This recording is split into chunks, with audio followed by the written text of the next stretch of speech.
Hi, magandang araw sa inyo mga kutsikers at kutsikers kong nasa water sign. So, simulan naman natin ang reading for you, Pisces signs na collective people, no? At anumang oras, anumang panahon ninyo na panood itong video na to, maaaring ang mensahe na to ay para sa'yo, Pisces signs.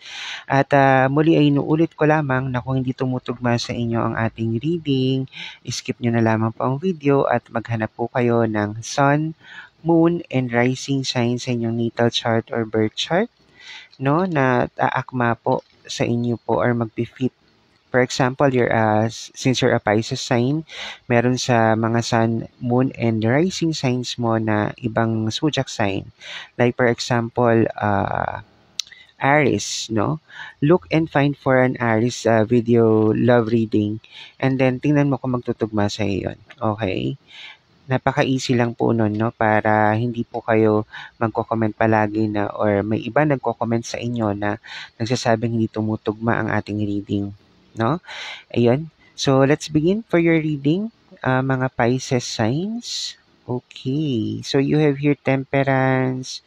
Meron ka rin ditong Two of Wands at saka itong Nine of Cups. In terms of the situation, mga Pisces signs, nakikita ko regarding sa sitwasyon mo into your love life, maaaring ikaw o partner mo ay nagmamadali na magkaroon ng anak, no? Or sabihin man natin na kayo ay handa na talaga na magkaroon ng baby. Pero may pagkakataon pa rin sa mga puso't isip ninyo kung talaga bang handa na kayo parehas ng partner mo na magkaroon ng anak at magkaroon ng talagang pamilya na masasabi, no?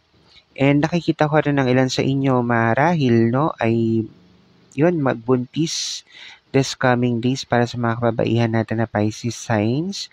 At yun nga, kung ito ay hinihiling mo matagal na ring panahon with your partner, may possibility na magbuntis ka sa mga susunod na araw o linggo o buwan, no? But then, be careful pa rin, no, kung talagang plano nyo na talaga magpamilya kasi hindi biro ang pagkakaroon ng anak dahil ito isang malaking responsibilidad ng bawat magulang. Okay? Meron ka rin sa bottom deck mo na Four of Wands, the Emperor, the Star, Two of Swords, and then Wheel of Fortune. So marahil ang ilan sa inyo or some of you Pisces signs ay laging napagtatalunan or parang hindi nagkakaroon ng pagkakaunawaan kung dapat ba or dapat na nga bang madaliin ang pagkakaroon ng anak, no? Yun nga, gaya ng sabi ko, isa itong malaking responsibilidad bilang isang magulang para kayo ay bumuo ng isang pamilya at magkaanak na, no? Kasi parehas yung pananagutan yan ng partner mo kung sakasakali na kayo ay gusto na magkaanak, no? And the way I see it, may ilan din sa inyo na marahil kung nagbubuntis na, ang ilan naman sa inyo this coming days or this coming weeks ay maaaring ikakasal na with your partner, no?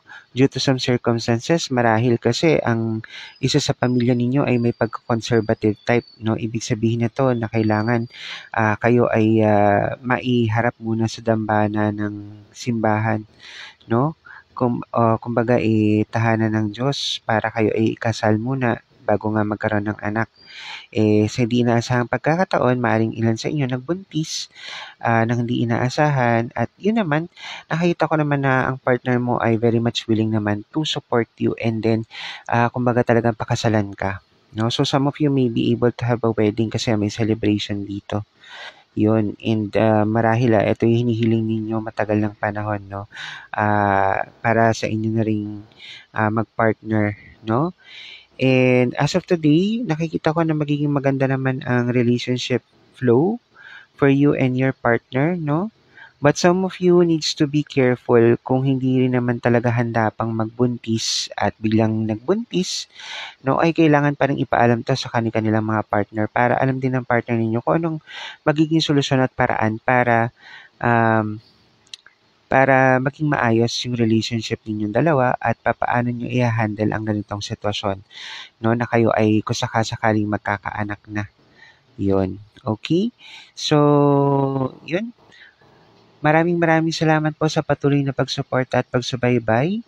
At muli po, this is Goddess Venus Tarot na nagsasabing always spread the love and have a wonderful day to everyone mga Pisces signs. At nawa kayo po ay nabigyan ko ng kalinawan or kaliwanagan regarding sa love life situation ninyo para sa karamihan ng ating collective people for Pisces signs. Maraming salamat po muli sa inyong suporta.